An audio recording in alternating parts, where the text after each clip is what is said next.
में गुलाबी ठंड ने दस्तक दे दी है, लेकिन विजयपुर में चुनावी माहौल गर्म है। कांग्रेस छोड़कर बीजेपी में आए रामनिवास रावत के इस्तीफे के बाद यहां उपचुनाव हो रहा है। रावत का मुकाबला बीजेपी छोड़कर कांग्रेस में गए मुकेश मल्होत्रा से है। इस उपचुनाव को लेकर क्या सोचती है विजयपुर की जनता और कैसा है यहां का सियासी इतिहास, देखिए विजयपुर से हमारी ग्राउंड रिपोर्ट। ग्वालियर चंबल में गुलाबी ठंड ने दस्तक दे दी है, लेकिन चंबल का एक ऐसा इलाका है जहां चुनावी सरगर्मियां तेज हैं।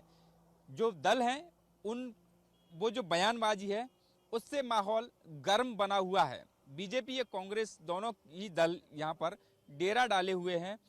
विजयपुर विधानसभा में उपचुनाव होना है और यहां पर 2,53,000 मतदाता हैं, जिसमें जो आदिवासी बाहुल ये क्षेत्र है यहाँ पर मीणा और रावत ब्राह्मण, इसके साथ ही ओबीसी वर्ग का दबदबा है।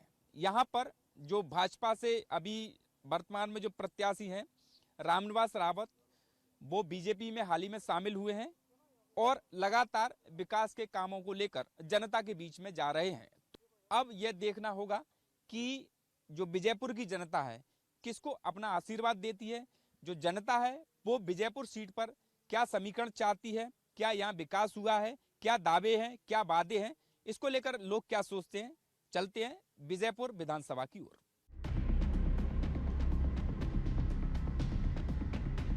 ये वही रामनिवास रावत हैं जो जनता के बीच बार बार आते रहे हैं और जीतते भी रहे हैं। लेकिन इस बार की तस्वीर पिछली तस्वीरों से जरा अलग है।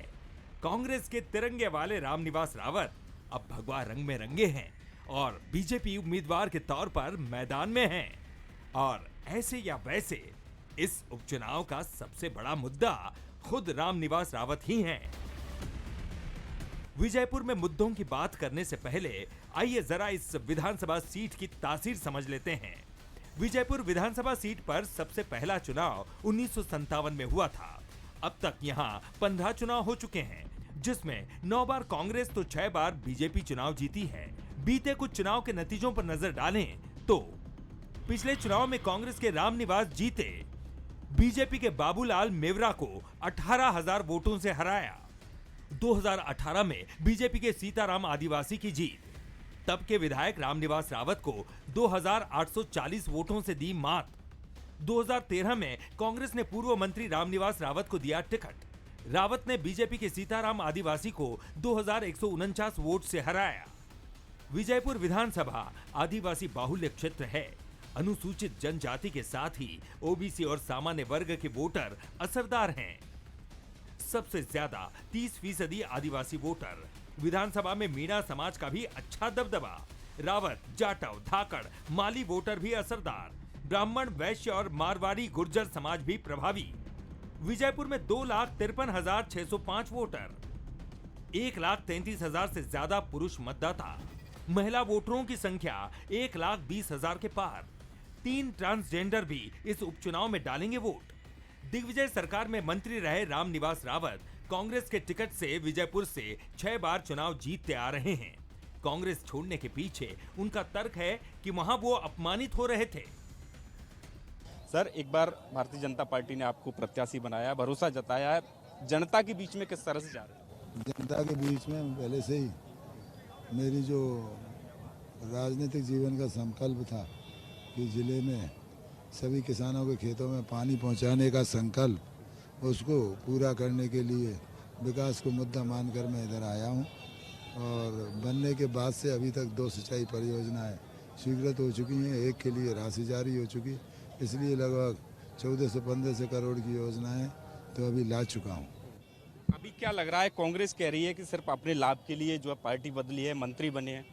कांग्रेस क्या कहती है इससे मुझे क्या लेना देना, क्योंकि इसमें लाभ है क्या? चुनाव में जाना, अपनी सदस्यता से इस्तीफा देना लाभ का पद नहीं है।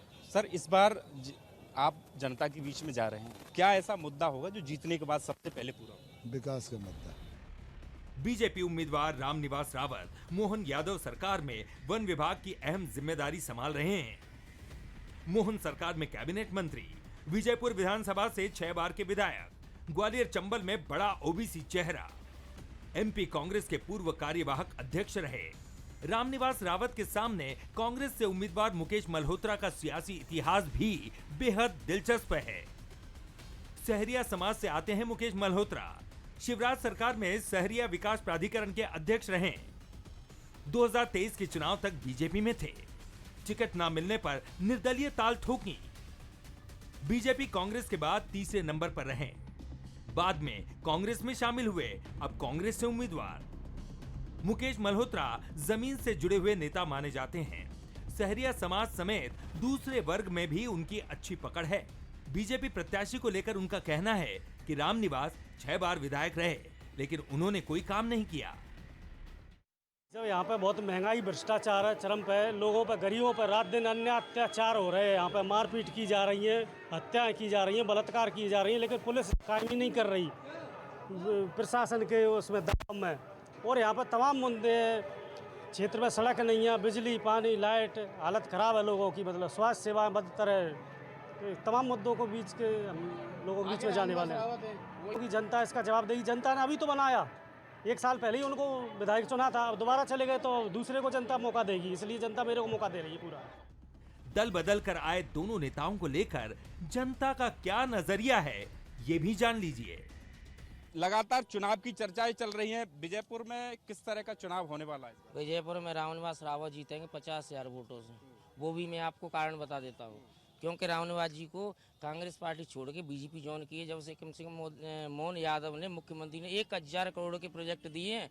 2 तो रोडें स्वीकृत, वो 15 तो रोडें स्वीकृत कराई हैं और 2 तालाब स्वीकृत कराए हैं, एक लोली का, एक डोकर का, 88 करोड़ के, और 15 करोड़ की रोडें स्वीकृत कराई हैं। लेकिन कांग्रेस तो कह रही है कि कांग्रेस की पार्टी ने 6 बार यहाँ से विधायक चुने, उसके बाद धोखा दे के गए। नहीं, धोखा नहीं दिया था। उनकी लालसा थी, उनकी तमन्ना थी कि मैं 6 बार कांग्रेस में रहती हुई एमएलए बराबर बन रहा हूँ, मुझे आशीर्वाद जनता दे रही है, जनता आशीर्वाद दे रही है, लेकिन मैं जनता का कुछ भी नहीं कर पा रहा हूँ। अच्छा, जनता का कुछ नहीं कर पा रहे। दादा है हमारे साथ, बुजुर्ग हैं बहुत। दादा, यहाँ पर आप कब से रह रहे हैं विजयपुर? नहीं भैया, विजयपुर है ना, मैं तो गाँव में पचनाई को। अच्छा, क्या लग रहा है इस बार उपचुनाव होना है? आप चुनाव होना है, रामनिवास जीतेगा भैया। अच्छा, क्यों लग रहा है रामनिवास जी बीजेपी में अब शामिल हो गए? कांग्रेस छोड़ी है उन्होंने, 6 बार से कांग्रेस ने विधायक दिए। 6 बार दिया है तो काम करिए को, बाकी वो नहीं बैठ, सत्ता नहीं बैठ तो काम कहाँ से करा तो। हाँ, अच्छा, क्या वजह मान रहे हैं? काम नहीं हो पा रहा इसीलिए बीजेपी में चले गए? हाँ, आप देखें बीजेपी लेकिन 15 महीने पहले भी कांग्रेस की सरकार रही थी। कहाँ रही सरकार? रही तो कहाँ काम करे पाओ, कुछ नहीं। सत्ता तो वाकई बैठो जनता को। हाँ, युवाओं के लिए अभी बीजेपी सरकार बहुत कुछ करने वाली है। अभी ये लास्ट 3 महीने में 1000 करोड़ के काम हो चुके हैं और अभी आने वाले 4 सालों में बहुत विकास। क्या यहाँ उद्योग वगैरह हैं? बताया जा रहा है कि लोग बड़ी संख्या में दूसरी जगह पलायन कर रहे हैं। नहीं, वो क्या है कि अभी ये तो थोड़ा सा पिछड़ा इलाका है, बहुत तो उद्योग तो नहीं है, लेकिन अभी बड़ी जैसी नैरोगेज लाइन आ रही है तो उद्योग को भी बहुत बड़े आसार हो रहे हैं अभी। और विजयपुर आने वाले 4 साल में बहुत आगे होगा, तो विकास के लिए वोट करेंगे सर। काम धंधे कैसे चलते हैं? बहुत डाउन चल रहे हैं यहाँ पे काम धंधे तो। लोगों को रोजगार के लिए बाहर जाना पड़ता है? बिल्कुल बाहर जाना पड़ता है। लोग यहाँ पे कोई इंडस्ट्रियल एरिया ही नहीं है, कोई फैक्ट्री नहीं है। उपचुनाव होने वाला है तो किन मुद्दों को लेकर इस बार वोट करने वाले हैं आप? वोट तो अपन बीजेपी को ही करेंगे, अपने नेता को करेंगे। एजुकेशन के क्षेत्र में अगर कोई अच्छा विकास करेगा तो उसके लिए वोट देंगे, नहीं तो अन्यथा नहीं देंगे। चाहे कांग्रेस हो चाहे बीजेपी हो, मैं तो कांग्रेस को ही देंगे। हम तो भाई घर में 17 वोट हम कांग्रेस को ही देंगे, मनोज मल्होत्रा को। रामनिवास ने कुछ विकास करवाया नहीं है, कितने साल से विधायक है वो, कम से कम 8 बार विधायक बन चुका, उसने विजयपुर में विकास करवाया नहीं है। रोड सही, क्या क्या कमी है यहाँ पर विजयपुर में? क्या क्या कमी है? स्कूल सही नहीं है, और अब तो रोड तो ठीक ठाक है, वैसे बिजली की बहुत समस्या थी, उसने विकास कुछ नहीं करवाया, उसने तो अपना काम बनाया बस। दादा, आप तो पुराने हो, किसानों के लिए कितनी राहत है विजयपुर में? किसान को 1 नंबर राहत है। कांग्रेस के बीजेपी के पक्ष में जाएंगे पूरे। और सरकार बदली है, कांग्रेस में क्या है, 6 साल विधायक रहे, कोई सुनवाई नहीं है विधायक जी की। अब जिसमें रह के बीजेपी में विकास करेंगे, विकास के लिए जनता वोट देगी। ग्वालियर चंबल में बगावत नेताओं की पहचान बन गई है।